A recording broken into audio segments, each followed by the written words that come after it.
Bien, entonces buenas tardes.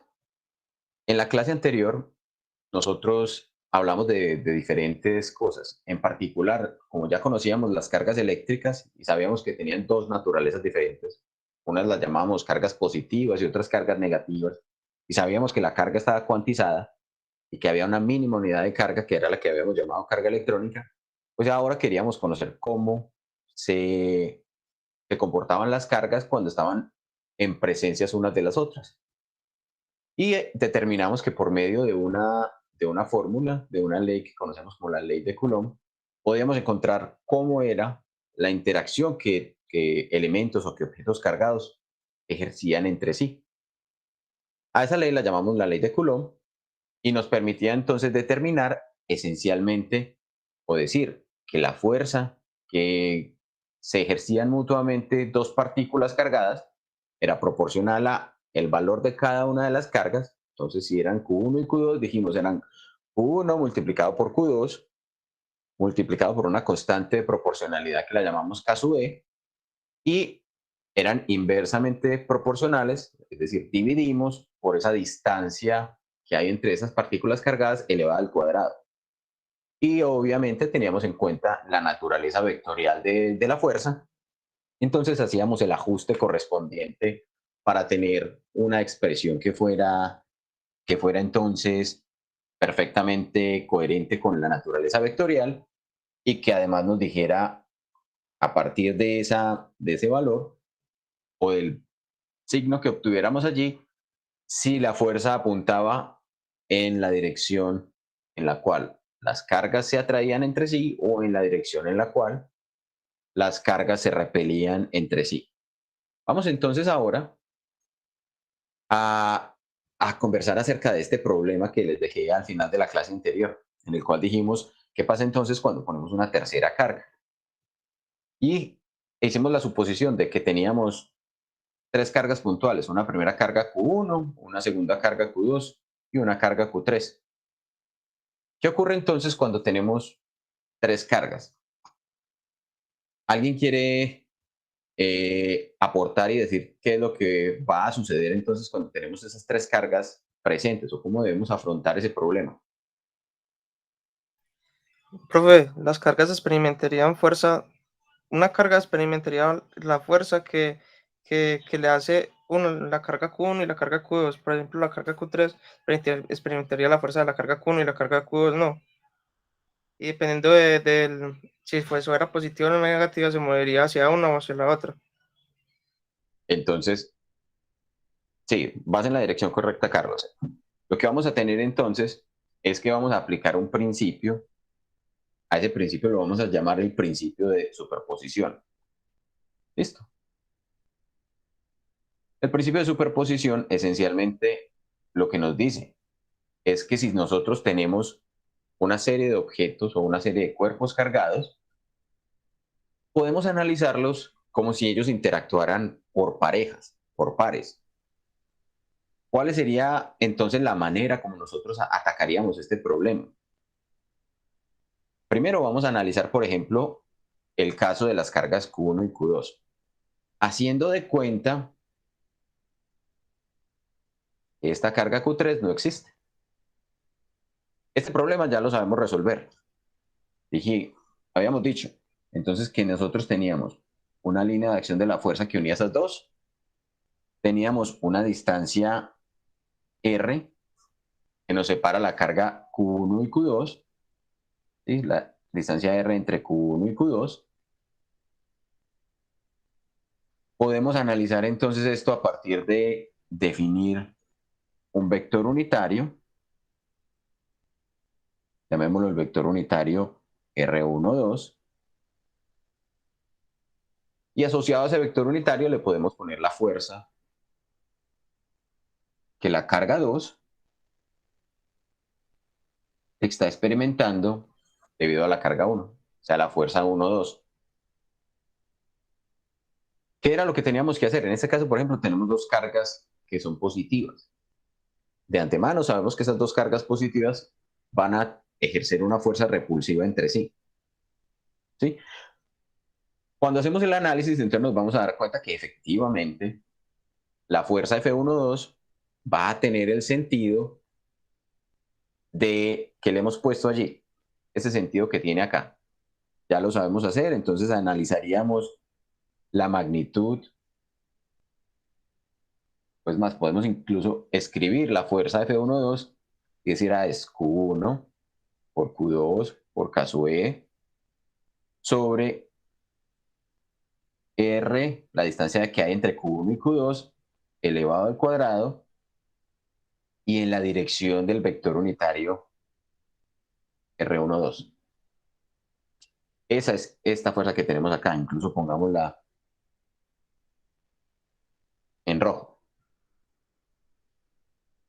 ¿Cuál sería la fuerza que la carga 2 ejerce sobre la carga 1?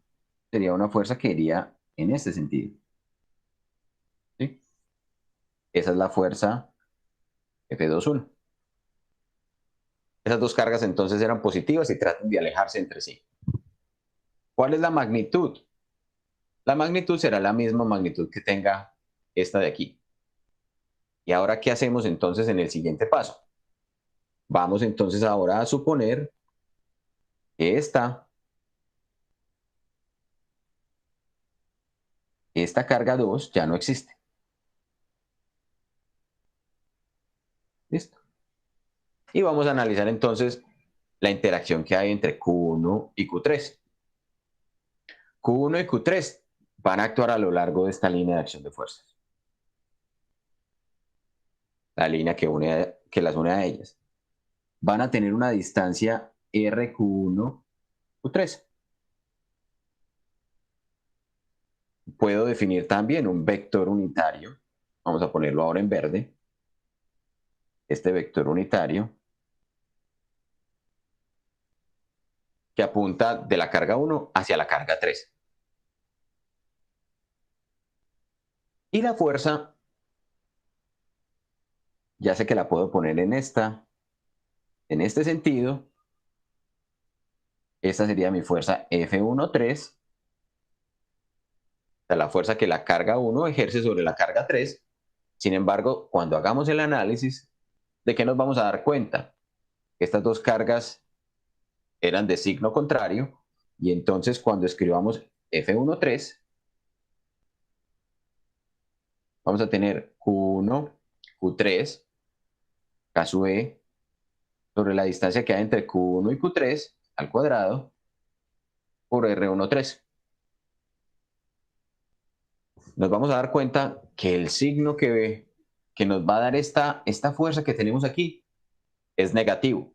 Es decir, realmente la fuerza F13 tiene un sentido que apunta hacia allá. ¿Está claro? Si queremos hacer de una vez la situación corregida, vamos a poder definir entonces esas dos cargas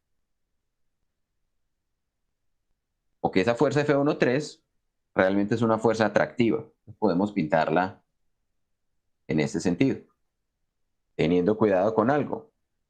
Y ahora esto ya va a ser, ya no lo podemos poner en términos vectoriales. Dejémoslo así. Dejémoslo únicamente con la norma de la fuerza. Porque aquí le estamos cambiando el sentido. ¿Listo? F13 va a ir en esta dirección. ¿Cómo sería F31? Eduardo Daniel, cuénteme. ¿Y por qué habría problema? O sea, no entiendo. O sea, si con así como estaba, con el vector R13.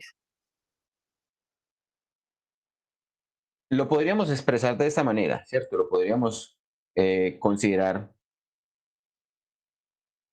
y dejarlo así. Listo. F13. Lo que pasa es que lo que vamos a llegar es que si dejamos aquí el R13, el signo que nos va a dar esa operación va a ser un signo negativo.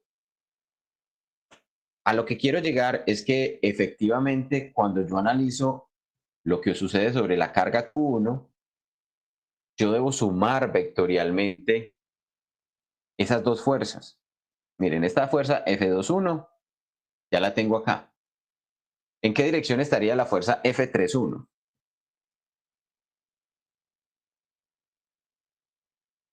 En la dirección de R13. La fuerza F31, una vez la hagamos el cálculo, nos vamos a dar cuenta que va en la dirección El de vector. del vector unitario R13. Pero si no hubiéramos sabido eso de antemano, la hubiéramos puesto hacia allá. Esto sería F31. Que por convención tomamos que las cargas son positivas. No por convención tomamos que las cargas son positivas, sino que por convención tomamos que la fuerza va en la dirección del vector unitario que vaya hacia allá. Y ya lo que pasa luego es que el signo nos dice si esa dirección y sentido de la fuerza que tomamos es el adecuado o es el inverso. Sí, porque acá tendríamos el vector R31. Miren que el vector R31 apunta en el mismo sentido que la fuerza F31 en este momento. Pero cuando hacemos el cálculo, y si hacemos la expresión de F31, ¿cómo sería F31? Sería Q3 por Q1, ¿sí? A su vez, la distancia RQ1, Q3 al cuadrado por R31. Si hacemos ese cálculo, nos vamos a dar cuenta que el signo va a ser negativo.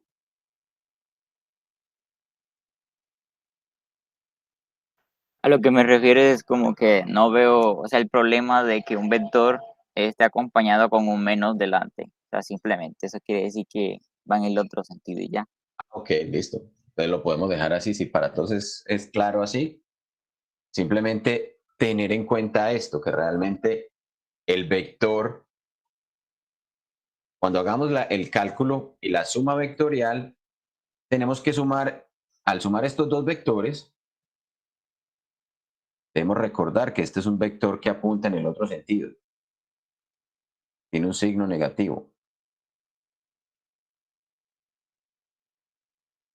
Y entonces, cuando hagamos esa suma, el que deberíamos sumar, vamos a ponerlo acá en línea punteada, sería este vector de acá. Y al hacer la suma vectorial, que la podemos hacer, por ejemplo, por la regla de paralelogramos o por un paralelogramo, la fuerza que realmente esa partícula Q13 va a estar sintiendo debido a las dos cargas que teníamos allí, es decir, a esta carga Q1 y a la carga Q2, va a apuntar en esta dirección y este sentido. Esta sería la fuerza, perdón, sobre la partícula cargada Q1.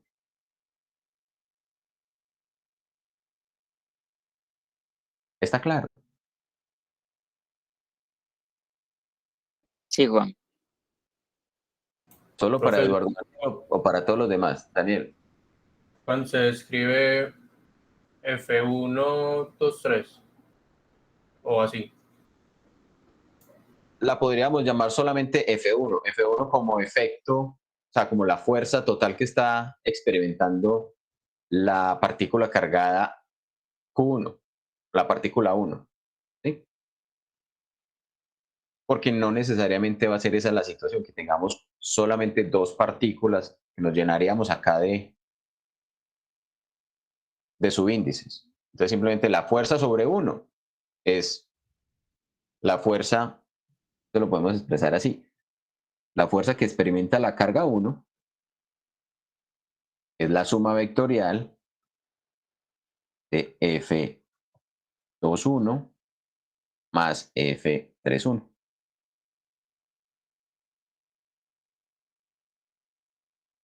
Listo. ¿Qué nos quedaría pendiente entonces? Nos quedaría pendiente, por ejemplo, hacer el análisis haciendo de cuenta que no existe la carga Q1. Y sabemos entonces que lo que tendríamos que hacer es precisamente tomar ahora la línea de acción de fuerza que une las cargas 2 y 3, determinar la distancia RQ2Q3, determinar un vector unitario, determinar la dirección de la fuerza. Entonces miren que, por ejemplo, en este caso, las cargas son de signos opuestos. De una vez dibujemos en qué dirección iría esa fuerza entre las cargas. Esa fuerza tendría que ir en esta dirección. Esa es la fuerza F23. Y entonces cuando yo quiero conocer la fuerza 2, F2, pues lo que debo hacer entonces es sumar este con este. ¿No es fuerza 3-2? ¿Que ejerce 3 sobre 2? No, sí señor, es la fuerza 3-2.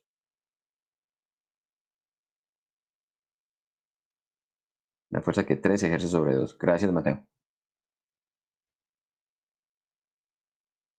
Y entonces acá tendríamos como resultante de esa suma una fuerza que apunta en esta dirección. Esta sería la fuerza 2. Y para la otra tendríamos esta fuerza apuntando hacia allá. Esta sería la fuerza 2-3.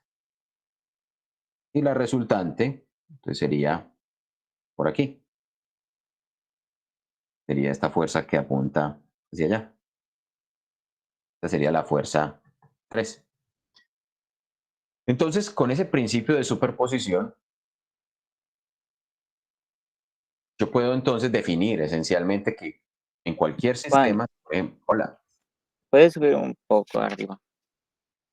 Esa fuerza F1-3 no era la que no era.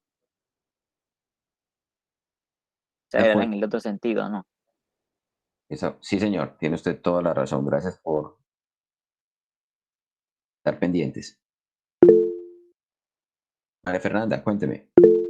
Juan, una pregunta. En este caso es, ¿los tres punticos son en el mismo plano o pueden estar en todo el espacio y aplica lo mismo, sería el mismo resultado, ¿cierto?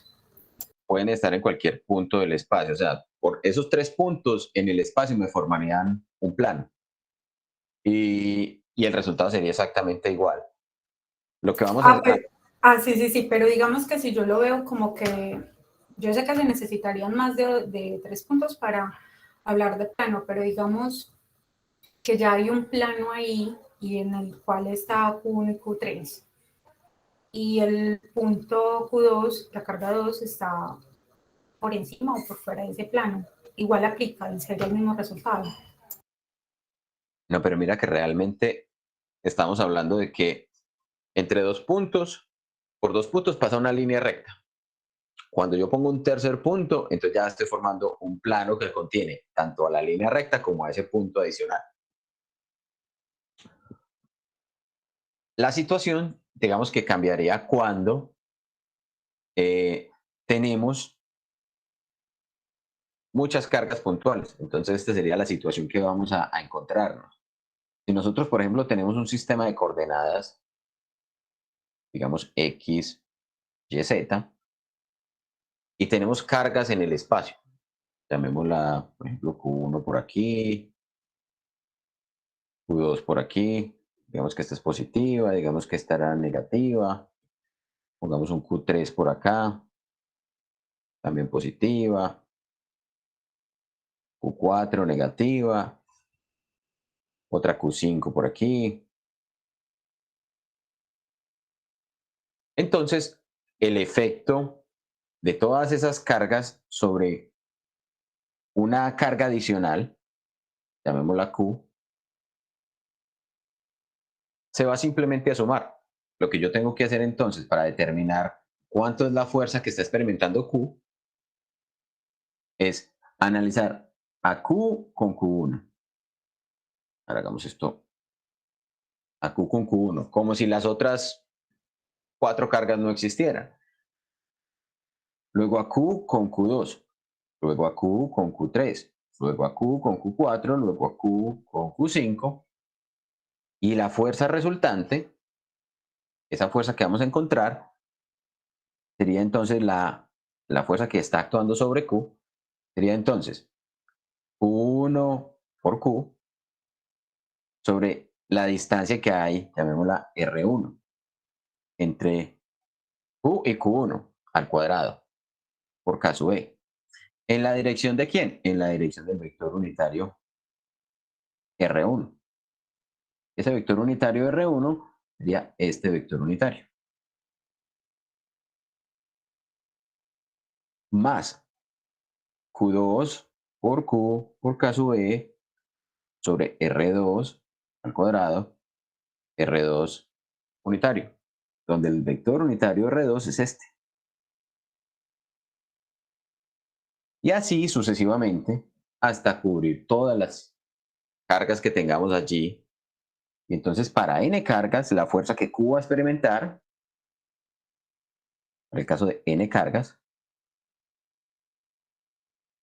sería entonces, miren que K sub E es constante, la magnitud de Q minúscula es constante, entonces serían K sub E por Q, que multiplica a esta sumatoria, la sumatoria desde I igual 1 hasta N de todas las cargas que estén involucradas sobre todas las distancias R1 involucradas en las direcciones de los vectores unitarios que cada uno vaya a tener, ¿cierto? Porque entonces cada una de estas me va a aportar un vector unitario diferente.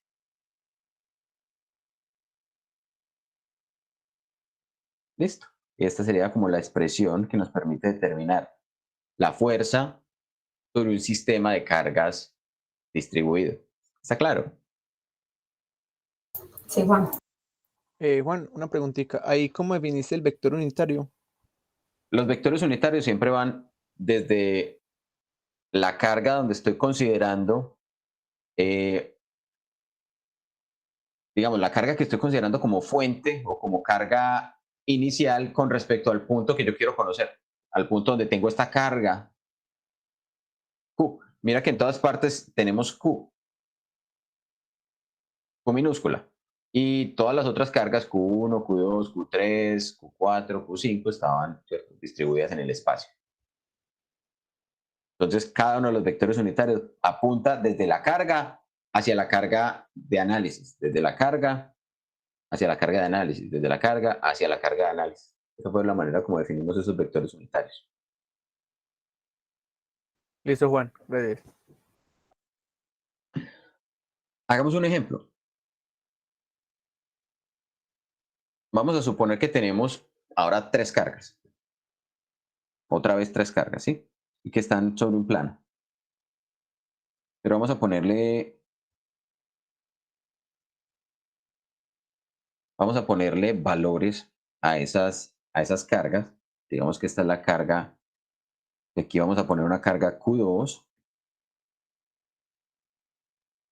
Esta se llama Q2. A esta carga de aquí la llamaremos Q3. Y a esta carga por aquí la llamaremos Q1. Y las distancias, esta se llamará la distancia D. Y esta se llamará la distancia 2D. Y las equivalencias, la carga 1 es de 2 veces la carga electrónica, llamémosla 2E, donde E es la carga electrónica, E o Q, podemos llamarla en cualquiera de los dos nombres, que es carga electrónica. Q2 es menos 3E y Q3 es menos 5E. Ustedes miren que los colores no necesariamente me indican el signo de la carga. En ocasiones simplemente los puedo nombrar teniendo en cuenta la magnitud que tengo allí. Entonces recordemos entonces que en este caso, bueno, me falta un dato, me falta la distancia D.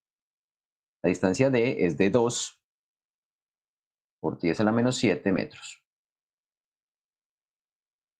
Recordando entonces que E era 1,602 por 10 a la menos 19 coulombios. Miren que entonces lo que tendríamos que hacer para determinar la pregunta que no la hemos puesto es, ¿cuál es la carga neta? La carga Q2. Esa es la pregunta. Perdón, ¿cuál es la fuerza neta?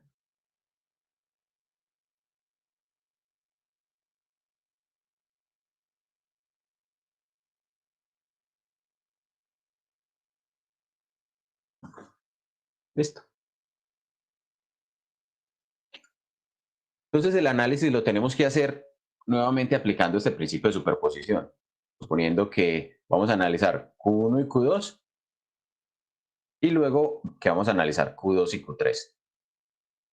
Entonces, si hacemos solo el análisis entre Q1 y Q2, miren que acá podríamos decir, bueno, me interesa conocer la fuerza que Q1 ejerce sobre Q2. Vamos a poner entonces esto. Vamos a indicar que hacia allá tenemos un vector unitario. Ese vector unitario, miren que va apuntando hacia abajo. R12. Una de las cosas importantes a darse cuenta en este caso es que estamos tomando un sistema de coordenadas cartesianos, el sistema de coordenadas XY.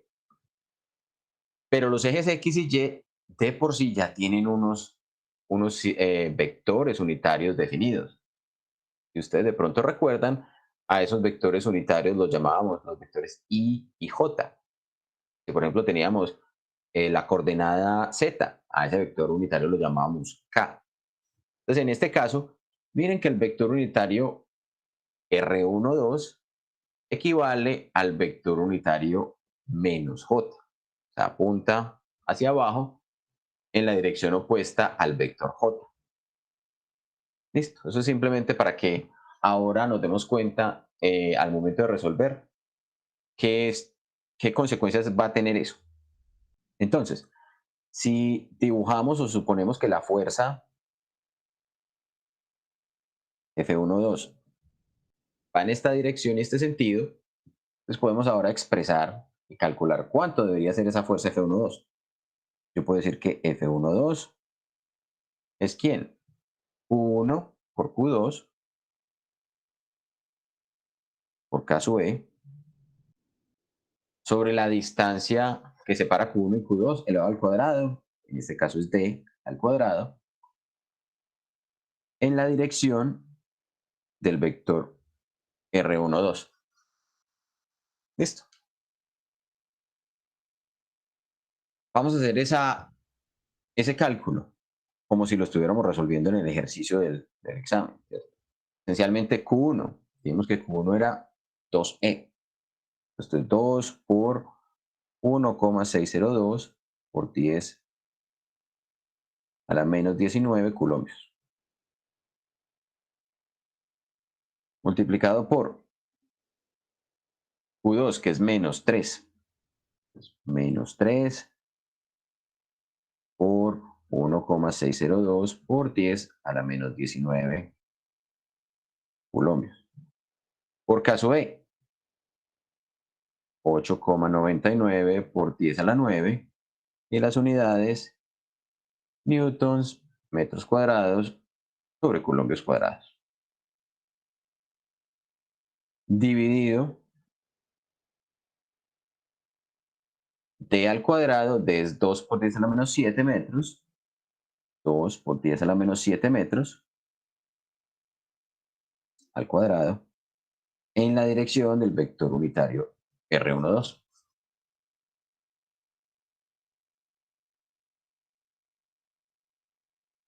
¿Cuánto me da ese cálculo?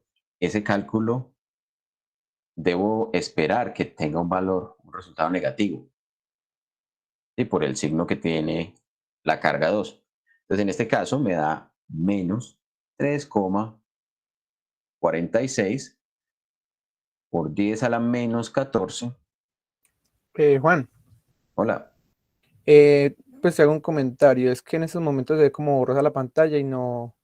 Ah, bueno, ya se arregló. Bueno, es que a veces se arregla, entonces para ver si de pronto apagar la cámara, si se veía mejor. Podríamos intentar apagar la cámara. Espérate a ver si de pronto mejora un poquito. Y de pronto poner esto más grande entonces.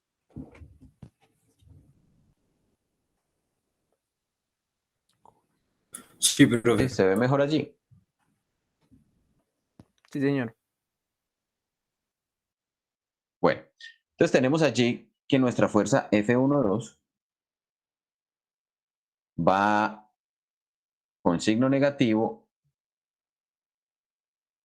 va en la dirección opuesta al vector unitario R12. ¿Eso qué nos implicaba? Esencialmente que si nosotros vamos a dibujar, hagamos esto de esta manera. Vamos a dibujar nuestro diagrama ahora con los valores que hemos obtenido para que la respuesta pues nos dé adecuadamente. Entonces acá teníamos la carga Q2. Solamente pintemos la carga Q2, no pintemos las otras, que nos interesa en este caso, por ejemplo, conocer qué efecto tiene Q2. Entonces me dice que al hacer este cálculo, la fuerza va a ir en la dirección opuesta a como tomé el vector R12. O sea, esta es la fuerza F12.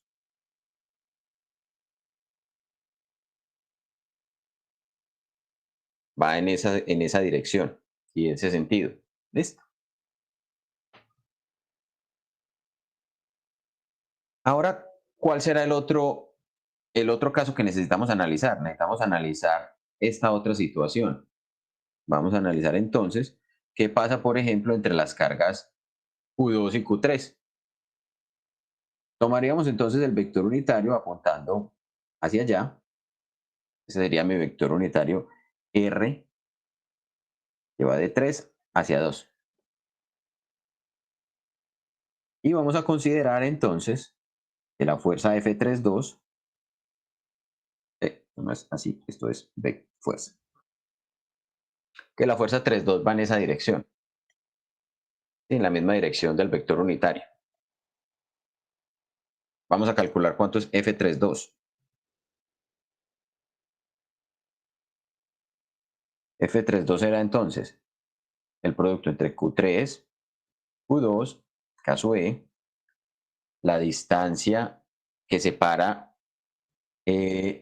las cargas Q3 y Q2 es 2 veces D.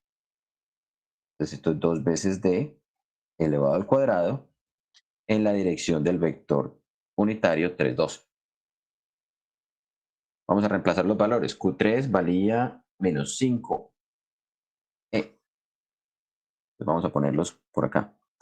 Menos 5 se multiplica 1,602 por 10 a la menos 19 colombios multiplicado por Q2. Q2 era menos 3. Ahí.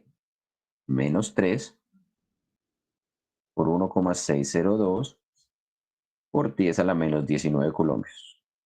Por caso B, 8,99 por 10 a la 9 newtons por metros cuadrados sobre colombios cuadrados. Y sobre 2 veces 2 por 10 a la menos 7. 2 por 10 a la menos 7 metros. Y esto elevado al cuadrado. En la dirección del vector unitario 3, 2. Listo. El producto de esto,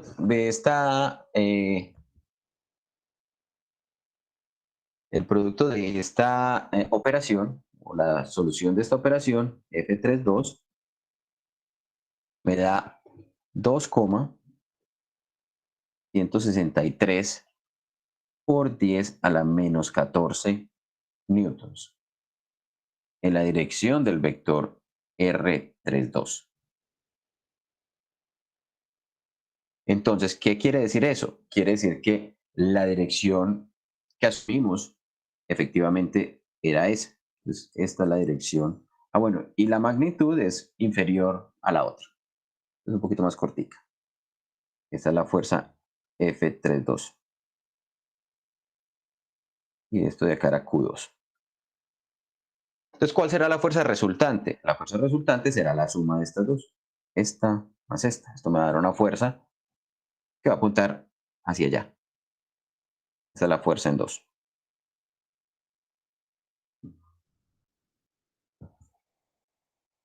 Profe, y la distancia afecta bastante a la magnitud, ¿cierto?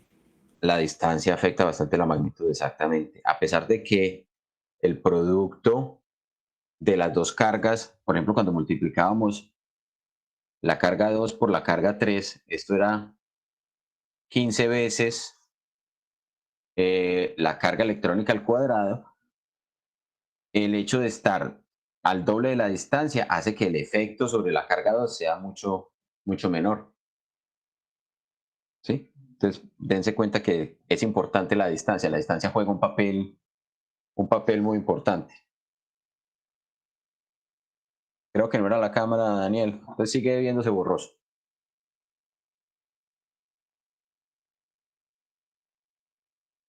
Pues yo ahí lo veo mejor que cuando estaba con la cámara pro.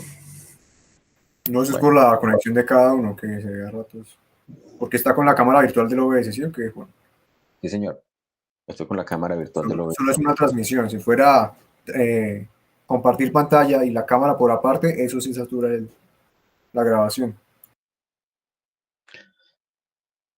Bueno, una cosa que es importante que ustedes se den cuenta es que miren que acá en este caso, estos dos vectores, como los acabamos de pintar, estos dos vectores que me representan la fuerza, yo lo puedo expresar directamente como si fueran vectores con base en ese sistema coordenado.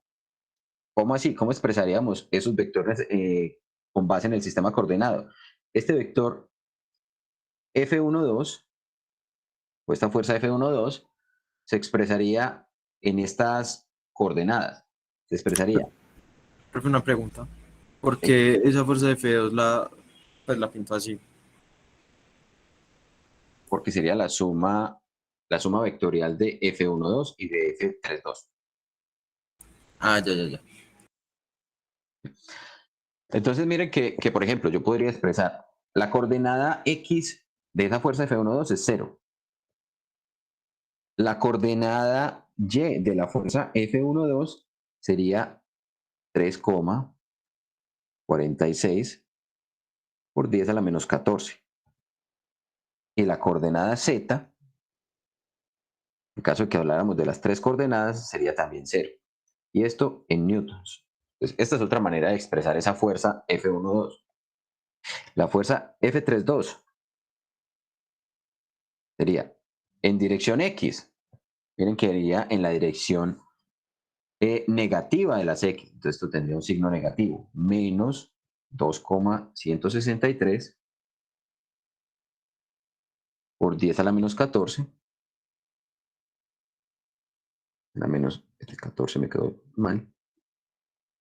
Por 10 a la menos 14. 0 en Y, 0 en Z. También con las unidades, Newton. Entonces, si quisiéramos conocer la resultante, yo simplemente tendría que sumar las coordenadas correspondientes, ¿cierto? Las X con las X, las Y con las Y y las Z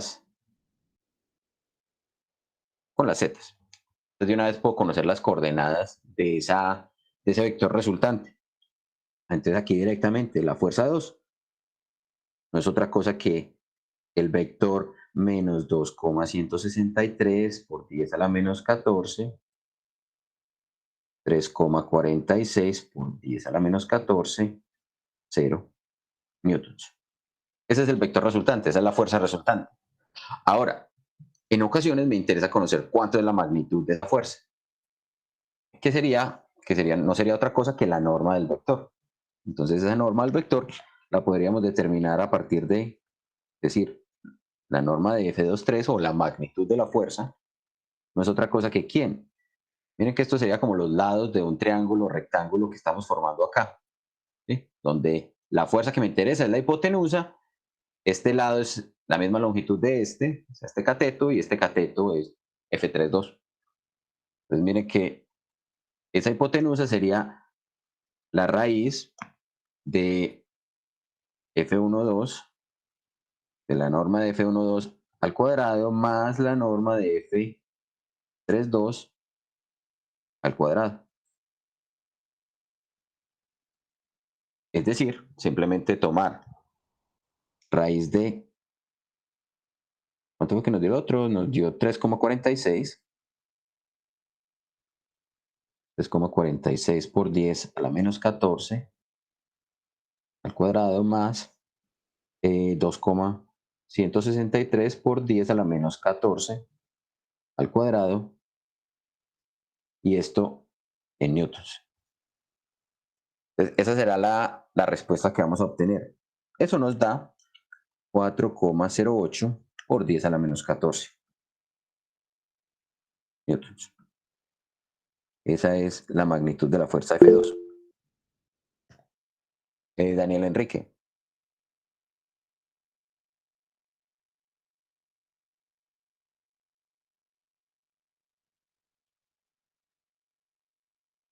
Daniel, tienes la palabra.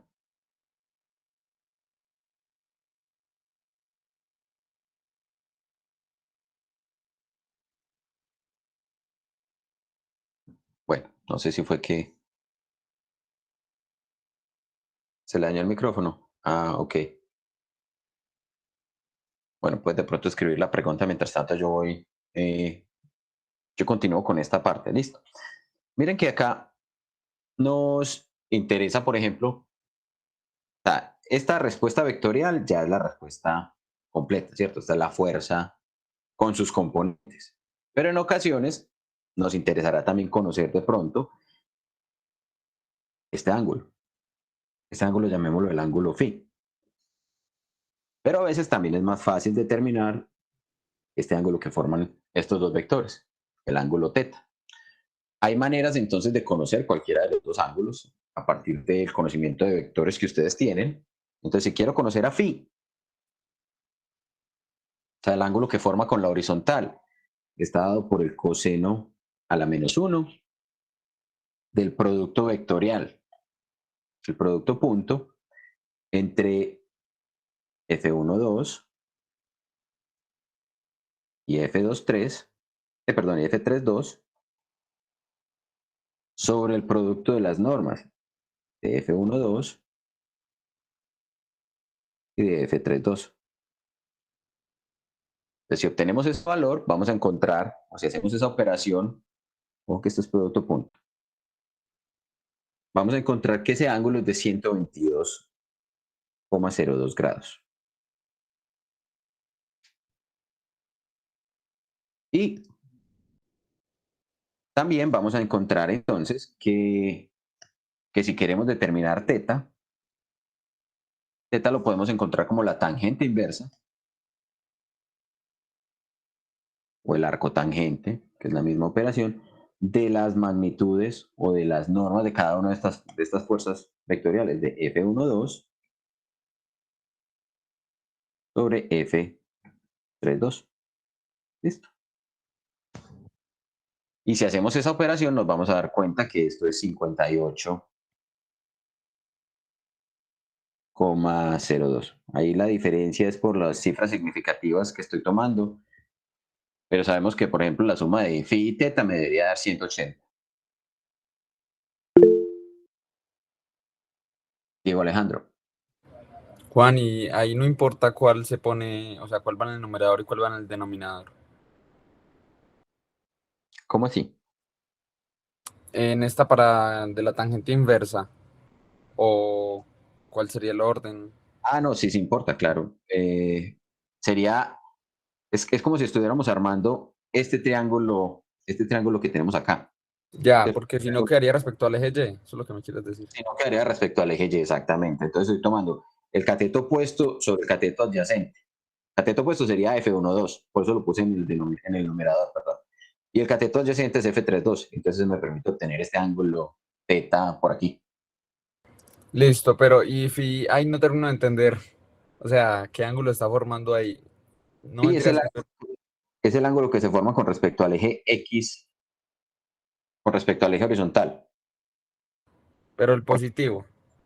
El ángulo positivo, sí. Porque Ah, ya, ok. recuerda, Sí, perdón.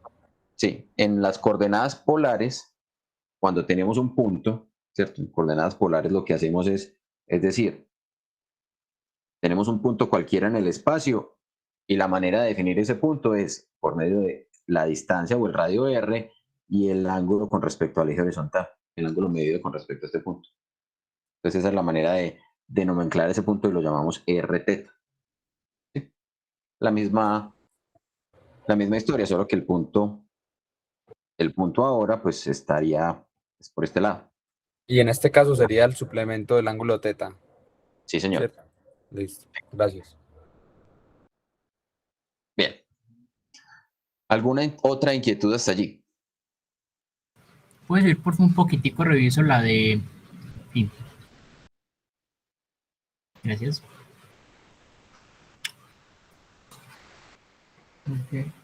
Ese de fin no hay que hacerle algo más, o sea, esa operación no nos daría el otro ángulo, el ángulo entre los... O sí, sí, ese sí da, ver, no sé. Espérate, que creo que hay algo raro. Pero sí, tiene usted razón. Porque, sí, gracias por hacerme caer en cuenta de ese detalle.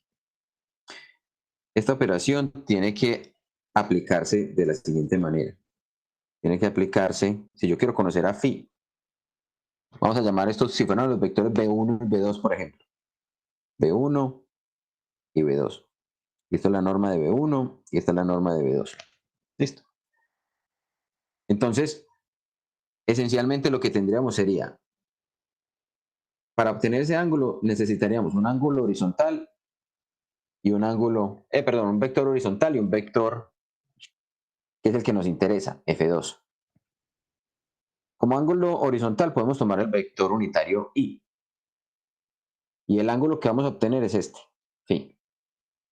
Entonces sí, entonces lo que podemos hacer acá es decir que B1 es el ángulo unitario del vector X y B2 es el el vector fuerza, F2. Sí, allí sí nos daría esa operación. No la resolví aquí completa y por eso no me da exactamente igual. Pero esa sería la situación que tenemos. Gracias por hacerme caer en cuenta de eso. Ah, listo. Listo. Bien, independiente entonces de cómo determinemos, pues ya conocíamos también entonces el vector resultante, el vector que nos va a entregar entonces las Profe, componentes. qué pena. ¿Sí, Ángelo? Es que algo no me cuadra. Ahí los dos vectores no están como a 90 grados. Entonces ese producto a punto no debería dar cero. No, porque el producto que estamos tomando no es entre F1, F1,2 y F3,2, sino entre un vector unitario horizontal, que es este pequeñito que pusimos aquí. Mira, es este vector unitario y junto con el vector de fuerza que encontramos como fuerza resultante. Entonces Ya, eso fue lo que dijo el compañero, ¿cierto? exactamente, eso fue lo que nos Ya. encontró el compañero. Que de Ya, pronto por gracias, lo profe. de la carrera no lo puse bien. Hágale, profe. Listo. Bien, ahora entonces vamos a ver un tema, ya que conocemos cómo funcionan las fuerzas eléctricas, cómo interactúan las partículas que tienen carga. Vamos a hablar de un tema que primero vamos a tratar de definir a partir de lo que ya conocemos y que luego vamos a hacer una descripción un poco más formal. Ese tema es precisamente el del campo eléctrico.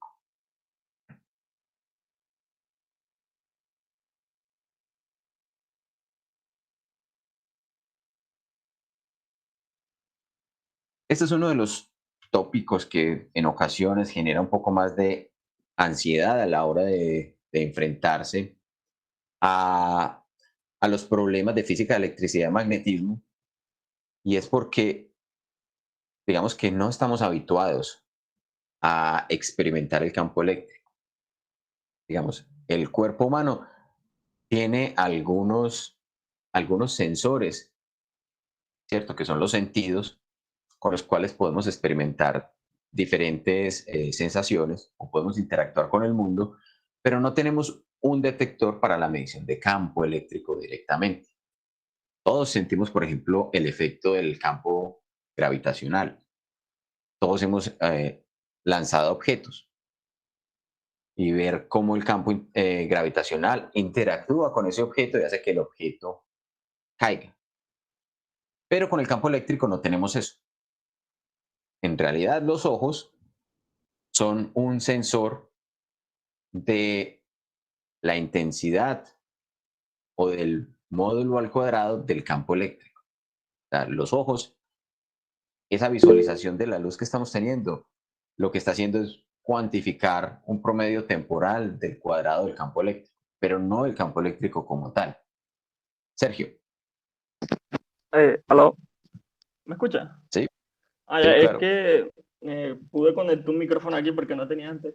Profe, es que no, pues perdona ahí que lo retrocedo un poquito, es que no entendí bien cómo se toman los ángulos de ahorita, el phi y el teta. Es que me confundí, ¿no? Ah, ok, bueno. O sea, no Es- sé si se toman siempre del lado derecho y del lado izquierdo del plano cartesiano igual o de forma diferente. No es que se tomen del lado derecho o del lado izquierdo. Este ángulo que llamamos phi es el ángulo con respecto al eje horizontal y es para cualquier vector que yo defina apuntando en cualquier orientación. ¿Sí? Siempre lo defino midiendo lo antihorario con respecto al eje horizontal. Entonces, ese se llama phi. Y para obtener a ese es el que hacemos esta operación de el producto punto entre vectores, donde llamamos al vector 1 y al vector 2 la fuerza que queremos conocer. Entonces ahí llamamos phi. El otro ángulo es simplemente un ángulo que estamos formando en un triángulo rectángulo que tenemos acá. Este triángulo rectángulo que se formó aquí. Simplemente lo llamamos teta. Por conveniencia. ¿Y cómo lo determinamos? A partir de trigonometría sencilla, es decir, el cateto opuesto sobre el cateto adyacente y hacerle la operación de tangente inversa, pues arco tangente. No sé si eso te explica o te soluciona la inquietud. Sí, gracias. Listo. Entonces, volviendo a este cuento del campo eléctrico, les decía, interactuar o conocer el campo eléctrico puede ser un poco más complicado por aquello de que no podemos experimentarlo o no lo podemos visualizar directamente. Sin embargo, nosotros, por ejemplo, ya sabemos, eso ya lo habíamos visto, que por ejemplo, si yo tenía una carga puntual, eso fue lo que mencionamos en la clase anterior y al principio de esta clase, que si yo, por ejemplo, tengo una carga puntual Q que sea positiva y en algún punto pongo otra carga puntual Q, entonces entre esas dos cargas va a haber una interacción. ¿Qué es lo que vamos a tener en cuenta? Simplemente a esta la vamos a llamar la carga fuente y a esta la vamos a llamar la carga de prueba.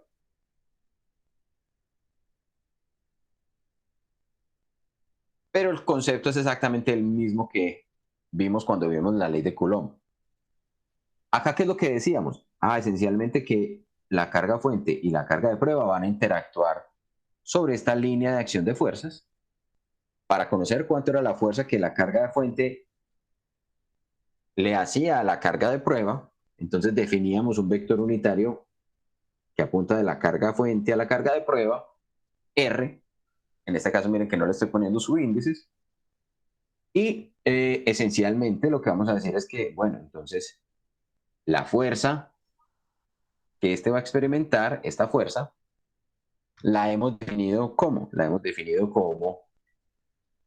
el producto de una carga por la otra, por K sub E, sobre esta distancia R al cuadrado en la dirección del vector unitario R. Eso ya lo sabemos, ¿sí o no? Eso es exactamente la ley de Coulomb. Miren que acá dijimos, esta carga va a ser positiva, la carga fuente. ¿Cómo va a ser la dirección y el sentido de la fuerza resultante de acuerdo al signo de la carga de prueba? Entonces, sabemos que si la carga de prueba es positiva, hay una repulsión, o sea que esta fuerza efectivamente apunta hacia allá. Si la carga de prueba es negativa, habrá una atracción. La fuerza, aquí este signo va a cambiar y la fuerza va a apuntar hacia allá. esta carguita se va a sentir atraída. Entonces, vamos a definir campo eléctrico y lo vamos a llamar de esta manera. El campo eléctrico en un punto en particular. Ese punto en particular simplemente lo vamos a llamar el punto P. ¿Quién es P? Es este puntico de acá. Es un punto en el cual yo he definido o yo pongo una carga. Desde el campo en el punto P, el campo eléctrico tiene una naturaleza vectorial, ya vamos a mencionar qué significa eso. No es otra cosa que la relación o la división entre la fuerza y la carga de prueba. Entonces esto de acá, la fuerza eléctrica, vamos a ponerle acá, obtenida por la ley de Coulomb, vamos a ponerle aquí ley de Coulomb.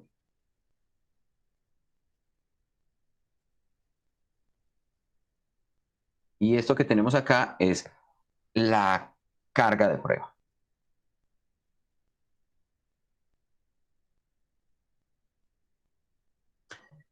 ¿Qué es entonces lo que tenemos allí? Lo que estamos haciendo cuando calculamos el campo eléctrico, esto sería el campo eléctrico en P.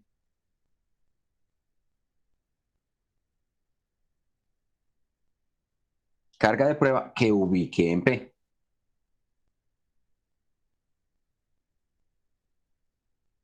¿Sí? Entonces, esencialmente lo que estoy haciendo es calcular la fuerza por unidad de carga que voy a tener en esa región donde puse la carga de prueba. Entonces esto no es otra cosa que la fuerza del campo eléctrico.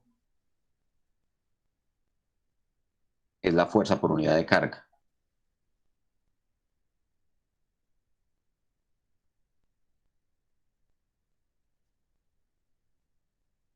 En la posición P.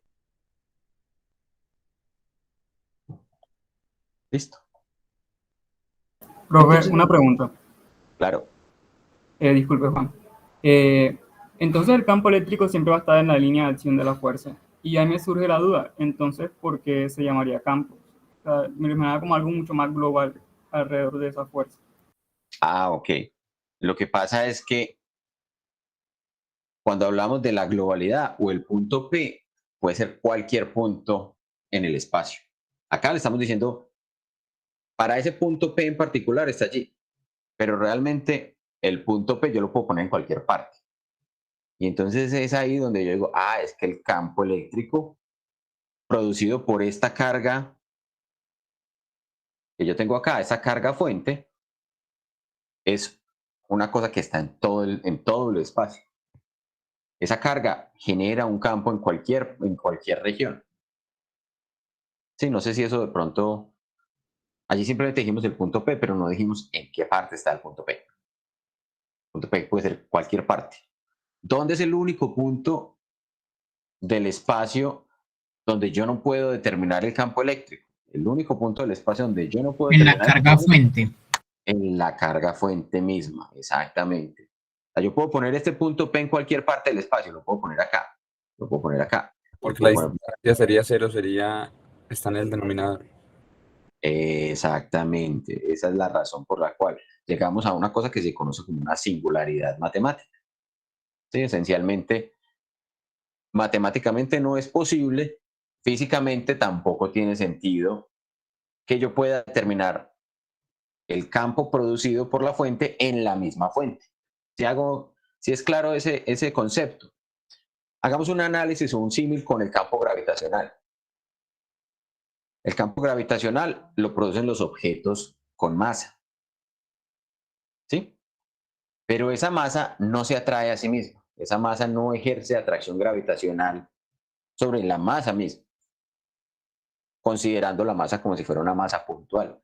Recuerden que en el caso gravitacional y en el caso eléctrico, las partículas que tienen carga o que tienen masa, las consideramos como si estuvieran puntuales. Entonces ellas no ejercen atracción sobre sí mismas. La órbita de la Tierra alrededor del Sol no se ve afectada por la gravedad de la Tierra, solamente se ve afectada por la gravedad del Sol y obviamente por la gravedad de los otros objetos que estén alrededor, porque ya vemos que por principio de superposición, la Tierra interactúa gravitacionalmente con todos los objetos que tengan masa en el universo. Entonces, el Sol le afecta la órbita, la Luna le afecta la órbita, Venus afecta la órbita, Júpiter afecta la órbita, las lunas de Júpiter afectan la órbita. Obviamente, las distancias empiezan también a jugar allí. Recuerden que las distancias están en el denominador y están elevadas al cuadrado. Federico.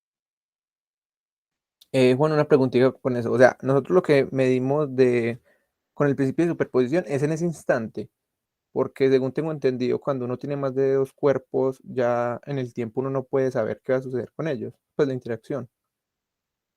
Es que precisamente lo que estamos haciendo en esta parte del curso es haciendo un análisis electrostático.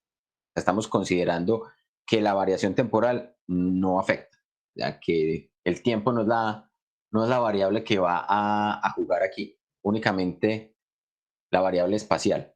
Solamente vamos a considerar como si esas partículas cargadas o esos puntos con carga no se fueran a mover de allí. ¿Listo? Ok, Entonces, y por otra eso preguntita.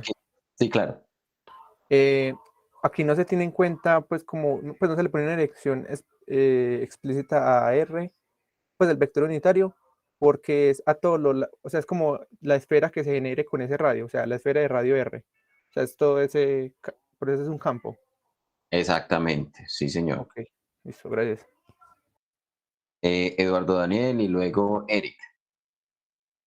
Juan, si el campo, en este caso campo eléctrico, se define como una cantidad presente en un punto del espacio, entonces, ¿cómo llamamos al conjunto de todas esas cantidades? Al conjunto de todos los valores presentes en cada punto del espacio. ¿También campo o cómo lo llamamos? Mira que aquí le puse un apellido o un subíndice a ese campo. Dije el campo eléctrico en P.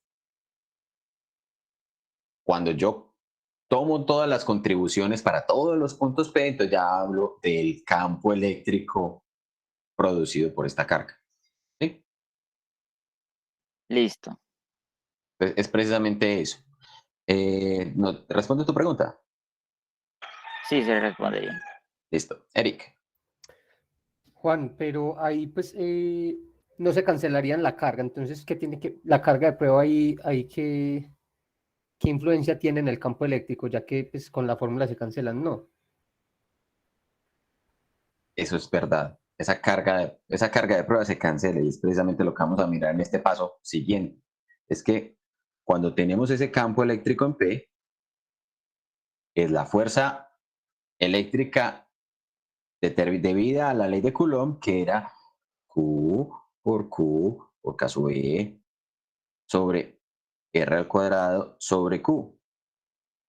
¿Cierto? Ese sobre Q que estamos haciendo en la dirección de R unitario me cancela precisamente estas cargas.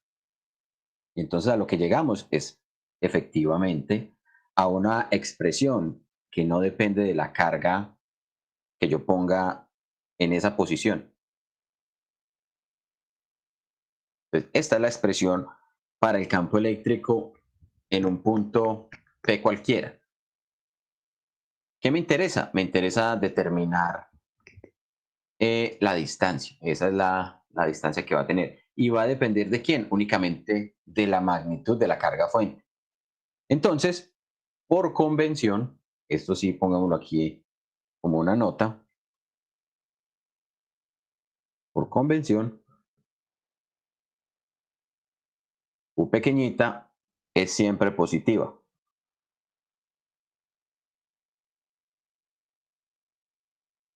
Esa carga de prueba es positiva. A esta Q la llamamos carga de prueba.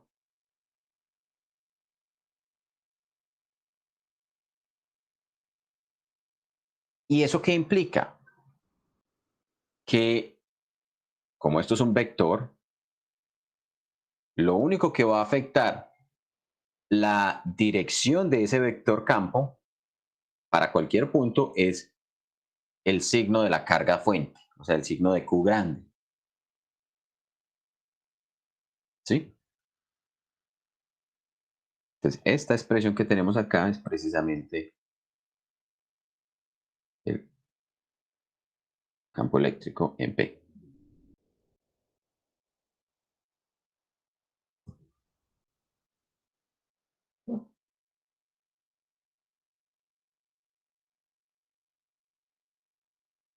Bien, entonces teniendo en cuenta eso que acabamos de ver, entonces, si necesitamos determinar cómo es el campo eléctrico, entonces nos podemos devolver a esta imagen que teníamos acá. Miren que dijimos, por convención la carga de prueba es positiva. Entonces ahora ya le podemos decir, es que este señor es positivo. Entonces sabemos que la fuerza que sentiría una partícula positiva que yo ponga en este punto va a apuntar efectivamente en esa dirección. Y en esa misma dirección va a apuntar la fuerza eléctrica, el campo eléctrico de ese punto, en esa misma dirección. Ahora bien, ¿qué hay que tener en cuenta también? El campo eléctrico no es otra cosa que una representación de lo que ocurre alrededor de cualquier punto en el espacio por efecto de tener una partícula o tener una carga fuente, tener esta carga que tenemos acá. Entonces, escribamos eso, el campo eléctrico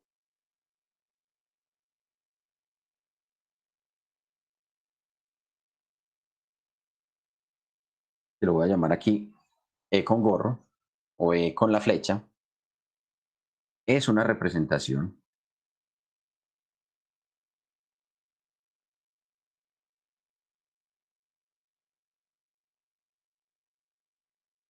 de lo que ocurre en cualquier punto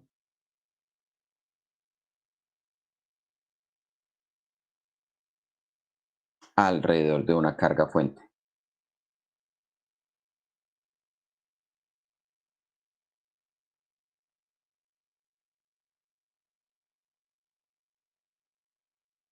Pero esto no solo ocurre si tenemos una carga fuente.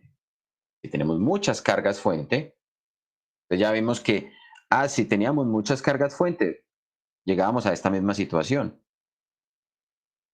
Miren que en este caso, por ejemplo, teníamos una carga fuente Q1, una carga fuente Q2, una carga fuente Q3, una carga fuente Q4, es decir, una distribución de cargas.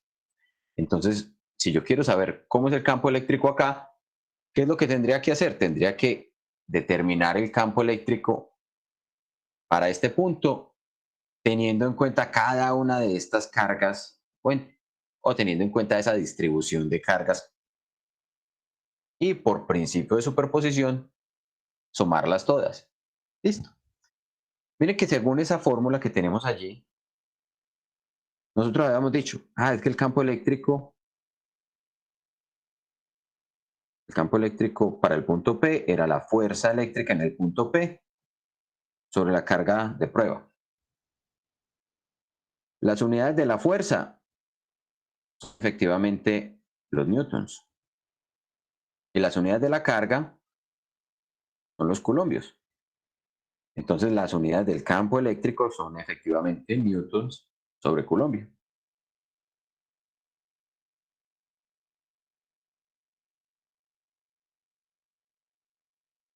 ¿Profesor tiene un nombre o simplemente newton sobre coulombio? Solamente newton sobre coulombio. Ese no es una unidad,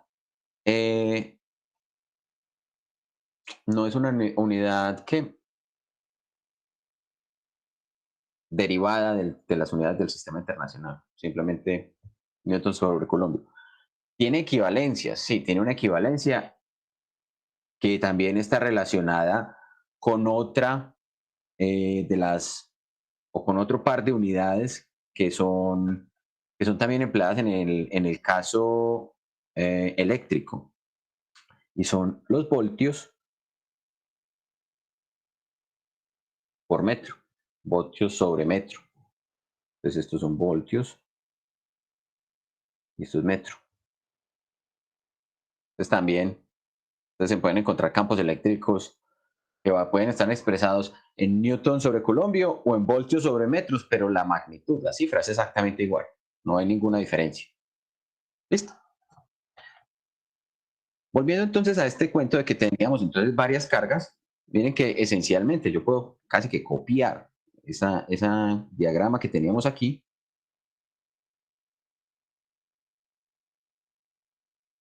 Copiar, me lo voy a llevar para allá abajo. Lo voy a pegar por acá. Y si yo quiero conocer el campo eléctrico, entonces, si sabíamos que la fuerza eléctrica de toda esta configuración que teníamos acá, habíamos dicho, la fuerza eléctrica era ¿quién? Era U por K sub E, por la sumatoria de todas las U sub I sobre R sub I al cuadrado, para I igual 1 hasta N, en la dirección de los R sub I, los vectores unitarios R sub I. Entonces, miren que simplemente lo que hago es traerme esta Q de aquí, que es mi carga de prueba, y traérmela a dividir. Entonces, el campo eléctrico para ese punto, que llamémoslo P, campo eléctrico en el punto P, no es otra cosa que ¿quién? Que la fuerza sobre Q, o lo que es lo mismo, K sub E por la sumatoria desde I igual 1 hasta N de los Q sub I sobre R sub I al cuadrado por R sub I unitario. Esta es la expresión entonces que nos permite determinar el campo eléctrico para una configuración de cargas, discretas, ¿cierto? Si conocemos la posición de las diferentes cargas y quiero conocer el campo eléctrico en un cierto punto, yo lo puedo determinar a partir de ahí. Entonces, esencialmente, ¿qué es importante considerar o tener en cuenta a partir del campo eléctrico? El campo eléctrico es una consecuencia de tener cargas en cualquier parte. Ese campo eléctrico, ¿hasta dónde se extiende? Miren la expresión. Esencialmente, si yo tengo una expresión que me dice el campo eléctrico en un punto P es la carga por Q sub E sobre R al cuadrado en la dirección de R, básicamente eso me está diciendo, yo puedo tener una carga puntual en la superficie de la Tierra y el campo eléctrico que esa carga puntual se extiende hasta los confines del universo. Ese campo eléctrico de esa sola carga puntual. Miren que acá no tenemos ninguna limitación. ¿Qué va a ocurrir? Es que como está la distancia al cuadrado aquí, la magnitud de ese campo por allá en los confines del universo va a ser muy pequeña. Y excesivamente pequeña. Básicamente despreciable, pero existe. Es importante tener en cuenta. ¿En dónde es el único punto donde no se define el campo eléctrico producido por una carga? En el mismo punto donde está la carga. Listo, Miguel. Pero una pregunta. Si existe como esa carga mínima que era de 1.602 por 10 al algo, ¿no habría también una distancia máxima para antes de que desaparezca para el campo? No, no, porque es que la carga no desaparece. La carga está en una posición en el espacio.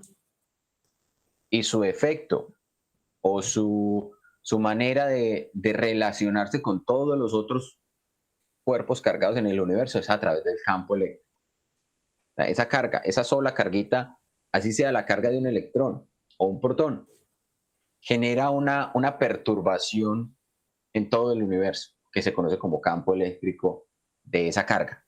Cada una de los elementos o de los objetos cargados va a producir esa perturbación. La manera de interactuar entre ellas, o sea, esas partículas interactúan a través de campos. De la misma manera que cuando decíamos el campo gravitacional, ¿sí? Claramente, por ejemplo, cuando la manzana se cae del árbol, decimos, es que hay una fuerza gravitacional que atrajo la manzana hacia la Tierra. pero por efecto de acción y reacción sabemos que también la Tierra está siendo atraída hacia la manzana. Es exactamente la misma situación. ¿Sí? Daniel Enrique.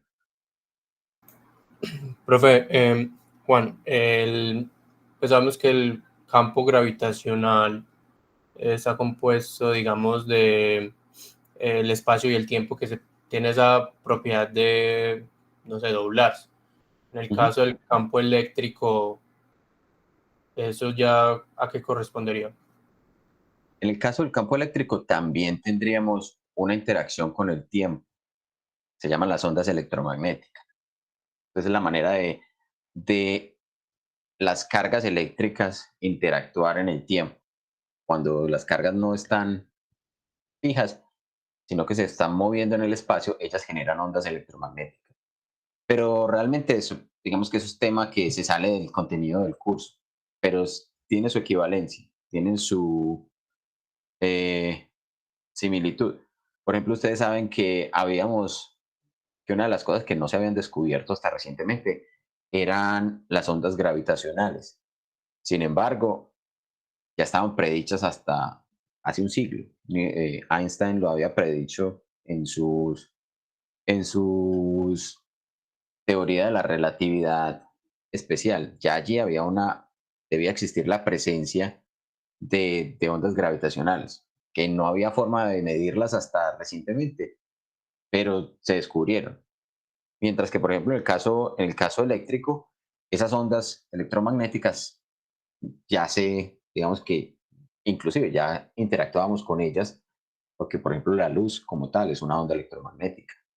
Las ondas de radio, que fueron generadas en alrededor de 1800, eran ondas electromagnéticas. Nos llegaba radiación del exterior en forma de ondas electromagnéticas. Entonces, esas ondas digamos, ya interactuábamos con ellas. Pero en este caso, pues, en el caso gravitacional, pues ya sería digamos, un tema completamente, digamos que no es parte, digamos, de determinar cómo es la parte de las ondas gravitacionales aquí, sino que para entender ese principio de campos es un buen símil, una buena analogía utilizar el campo gravitacional. ¿Sí? Miren que, por ejemplo, cuando decimos el campo eléctrico lo produce una carga fuente, pero esa carga fuente en sí misma no siente su campo eléctrico. Yo tengo que poner una carga de prueba a este que puse yo aquí, esta carga Q pequeñita. La tuve que haber puesto allí para poder darme cuenta que estas cargas fuentes generaban campo eléctrico. Si yo no pongo esa carga de prueba, yo no me doy cuenta que el campo eléctrico existe. ¿Por qué? Porque es que cuando pongo la carga de prueba es que me doy cuenta de si de que si esa carga trata de alejarse de la carga fuente, por ejemplo, en este caso, la interacción con Q3 va a hacer que una carga positiva que yo ponga aquí se desplace, se aleje. Entonces ya digo, es que la carga Q3 es una carga de tipo positiva. Si pongo la carga positiva aquí con respecto a Q1, ella se va a sentir atraída. Es que la carga Q1 es una carga negativa. Entonces es la manera de poder determinar cuál es la naturaleza de cada uno de los objetos cargados. Y miren que en los experimentos que hicimos en la primera clase, donde hablábamos de la frotación de objetos para cargarlos electrostáticamente, teníamos que conocer el orden de los elementos en la tabla para saber cuál estaba cargado positivo y cuál estaba cargado negativo, o tenía la tendencia a ganar electrones y cuál tenía la tendencia a ceder electrones. Porque si no hubiéramos conocido eso, hubiéramos quedado perfectamente en el limbo y estar en la posición en la que estaba Benjamin Franklin, que simplemente dijo, esto es un exceso y esto es un defecto porque sus efectos son contrarios, ¿cierto? Pero efectivamente no hubiéramos podido determinar. ¿Alguna inquietud, comentario con respecto a eso? ¿Es posible ver si hay un campo eléctrico con dos cargas fuentes y sin una carga de prueba? Esa pregunta es muy interesante, Sebastián. Realmente, una de las características que tiene la carga de prueba es que su magnitud es tan pequeña que no afecta el campo generado por la carga fuente. Entonces, la carga de prueba como tal viene siendo una idealización, porque incluso sabemos que, por ejemplo, la carga más pequeña cuantizada es la carga electrónica, que es la carga de 1,602 por 10 a la menos 19 coulombs. Pero aún esa carguita genera un campo eléctrico. Y aquí la idea es que la carga de prueba sea tan pequeña que no perturbe el campo eléctrico de la carga fuente. ¿Sí? Para ver eso, vamos a mirar una animación. A ver, ¿cuál les pongo aquí de estas animaciones? Tengo varias. Voy a compartirles esta primero.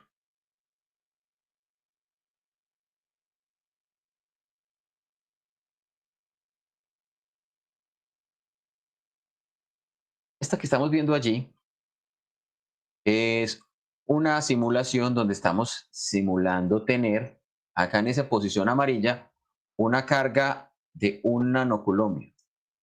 Un nanoculombio es 1 por 10 a la menos 9 coulombios.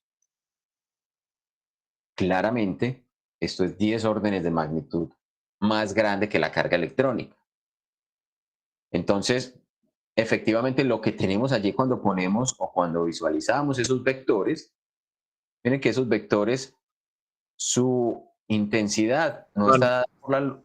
Hola, ¿estás mostrando algo? sí, no estoy mostrando nada. No. Sí, Sí, tiene que desfijar la exacto, tiene que pantalla. quitarle el clip. Ah, ok, entonces despine la pantalla que de pronto eso es lo que no estás viendo. Ah, sí, gracias. Listo. Entonces acá, por ejemplo, lo que les decía, tengo una carga de 1 por 10 a la menos 9 coulombios, que es 10 órdenes de magnitud más grande que la carga electrónica. Entonces, si tengo una cosa que es 10 órdenes de magnitud más grande, poner una carga de un electrón o poner una carga, no una carga en el electrón, poner un protoncito en esa posición del espacio, pues no me va a afectar significativamente al campo eléctrico producido por la carga más grande. Entonces, en eso se basa precisamente el hecho de considerar las cargas de pruebas como si fueran muy pequeñitas y que no perturban al campo de la carga fuente. Entonces, en este caso, la magnitud del campo eléctrico está pintada con la intensidad de los colores, siendo blanco los campos eléctricos más intensos, verdes claritos a medida que se va alejando, verdes oscuros a medida que estamos más lejos, y miren que ya por fuera pues ya ni siquiera aparecen las flechas. Podríamos visualizar esto también, a ver cómo le hacemos.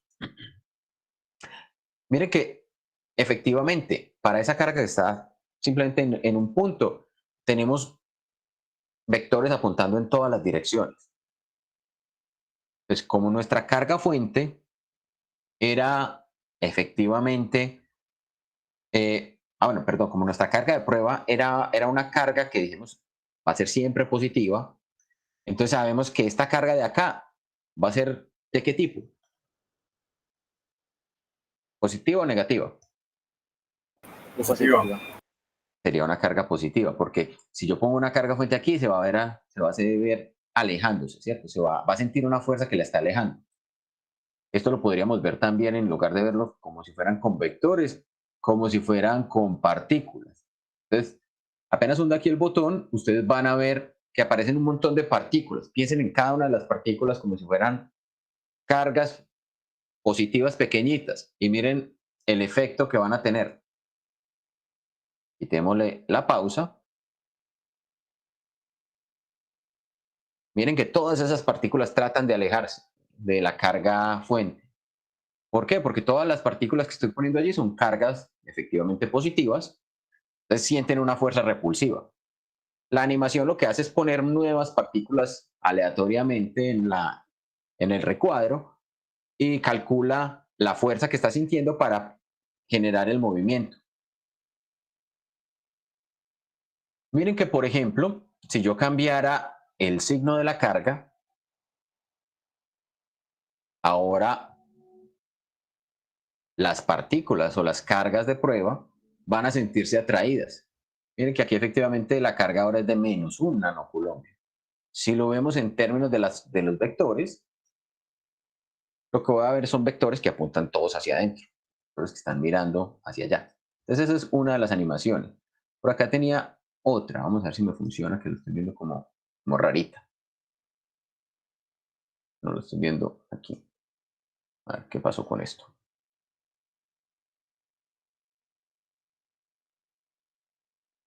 Ah, se tostó, efectivamente. Ahora sí. Permítanme, les comparto otra vez. Listo, por ejemplo esta. Esta nos muestra, nos permite simular la situación en la que tenemos dos cargas, o tres cargas incluso, y podemos modificar la magnitud de las cargas. Entonces vamos a poner dos en 0 y una en casi 4 microcoulombios. Miren que la carga de casi 4 microcoulombios pues va a ser la misma configuración que teníamos en la otra situación, en el otro caso. Pero cuando aparece otra carga positiva, observen lo que empieza a pasar con las flechitas de la primera carga. ¿Y se dan cuenta? Que esas flechitas de la primera carga empiezan a cambiar de dirección. Porque realmente esta magnitud de esta carga que estamos poniendo acá es lo suficientemente grande como para afectar el campo eléctrico de la primera. Pues cuando ya tenemos varias cargas de magnitudes comparables, los campos eléctricos o la configuración del campo eléctrico va a cambiar.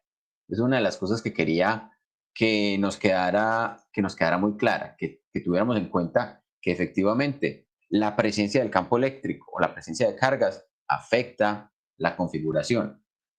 En la práctica de esta semana, no en la de esta semana, creo que en la de la próxima semana, vamos a utilizar esta animación.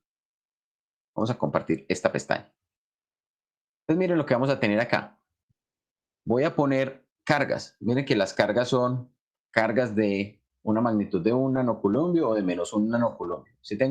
Pero ahora estamos solo en el plano, ya no en el 3D. Si tengo una sola carga, esa sola carga, miren que efectivamente las flechas, los vectores, apuntan radialmente hacia afuera.